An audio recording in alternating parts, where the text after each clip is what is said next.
ప్రపంచ స్థాయి డిజైనింగ్ సంస్థ నిర్వహించిన అంతర్జాతీయ ఫ్యాషన్ షోతో పాటు నేషనల్ డిజైనింగ్ అవార్డు కార్యక్రమం ఉత్తరప్రదేశ్ రాజధాని లక్నో నగరంలో ఘనంగా జరిగింది. ఈ ప్రతిష్టాత్మక ఈవెంట్లో దేశ నలుమూలల నుంచి ప్రముఖ డిజైనర్లు, ప్రతిభావంతులు పాల్గొన్నారు. ఈ కార్యక్రమంలో తెలుగు రాష్ట్రాల నుంచి కావ్యారెడ్డి గారు అరుదైన గుర్తింపు సాధించారు. నేషనల్ డిజైనింగ్ అవార్డులో ఆమెకు most emerging brand of the year award దక్కి జాతీయ స్థాయిలో ఆమె ప్రతిభకు గుర్తింపు లభించింది.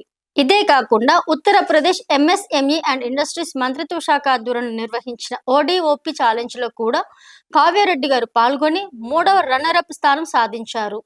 2 ప్రతిష్టాత్మక వేదికలపై ఒకేసారి విజయాన్ని అందుకోవడం నిజంగా గమనార్హం. అంతర్జాతీయ, జాతీయ స్థాయి కార్యక్రమాల్లో తెలుగు రాష్ట్రాలను ప్రాతినిధ్యం వహిస్తూ ఇలాంటి ఘనత సాధించడం ద్వారా కావ్యారెడ్డి గారు మన రాష్ట్రానికి గొప్ప గౌరవం తీసుకొచ్చారు. ఆమె సాధించిన ఈ విజయం తెలుగు యువతకు, ముఖ్యంగా మహిళా డిజైనర్లకు ప్రేరణగా నిలుస్తోంది.